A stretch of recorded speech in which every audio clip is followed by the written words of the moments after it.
Hi friends, my name is Srinivas, Geography faculty. ఈరోజు మనం భారత ఉపఖండం గురించి తెలుసుకుందాం.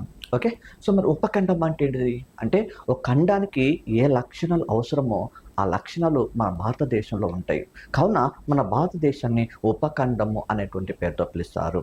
ఓకే, మరి ఉపఖండం అని పిలిచేటకు ప్రధానంగా ఎన్ని అంశాలు దోహదపడతాయి అంటే 3 అంశాలు మాత్రమే దోహదపడతాయి. ఏంటి అమ్మ 3 అంశాలు అంటే ఒకటొచ్చేసి భౌతిక అంశం చెప్తాము, భౌతిక అంశం చెప్పచ్చు. రెండోది వచ్చేసి సాంఘిక అంశము, సాంఘిక అంశము, సాంఘిక అంశం చెప్పచ్చు. సో మూడోది వచ్చేసి సాంస్కృతిక అంశం, సాంస్కృతిక అంశం. ఈ 3 అంశాల దృష్ట్యా మాత్రమే ఇండియన్ ఉపఖండము అనే పేరుతో పిలుస్తారు.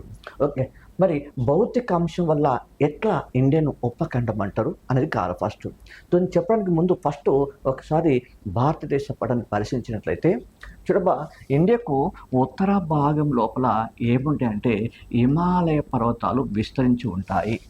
అదేవిధంగా దక్షిణాన ఏముంటుందట అంటే హిందూ మహాసముద్రం ఉంటుంది. అదేవిధంగా తూర్పున ఏముంటుందట అంటే బంగాళాఖాతం ఉంటుంది. అదే పడమర ఏముంటుందంటే అరేబియా సముద్రం ఉంటుంది. ఈ వేటిలో మనం కృత్రిమంగా ప్రొవైడ్ చేయలేము, ఇవి సహజంగా ఏర్పడ్డాయి, న్యాచురల్గా ఏర్పడ్డాయి. సో అందువల్ల ఇండియా అనేది ఆసియా ఖండం నుంచి బైపర్గెట్ చేయబడి ఒక ప్రత్యేకమైన భౌగోళిక స్వరూపము కలిగిన దేశంగా మారిపోయింది. సో దీనివల్ల ఇండియన్ ఉపఖండం అనే పేరుతో పిలుస్తున్నాము. ఇది మొదటిది. ఇక రెండోది తీసుకుంటే సాంఘిక అంశం అని చెప్పాను ఇక్కడ. సో దీన్ని తీసుకుంటే ఇండియాలో అనేక జాతులు నివసిస్తున్నారు, అనేక కులాలు నివసిస్తున్నారు. సో ఈ రకంగా ఉన్నప్పటికీ వీళ్ళందరినీ భారతీయులం అనే భావన ఏకం చేస్తుంది. సో దీనివల్ల కూడా ఇండియన్ ఉపఖండం అనే పేరుతో పిలుస్తారు.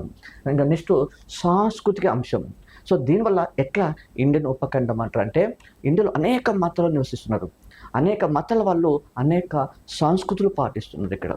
సో దీనివల్ల కూడా ఇండియన్ ఉపఖండం అనే పేరుతో పిలుస్తారు. Okay, thank you.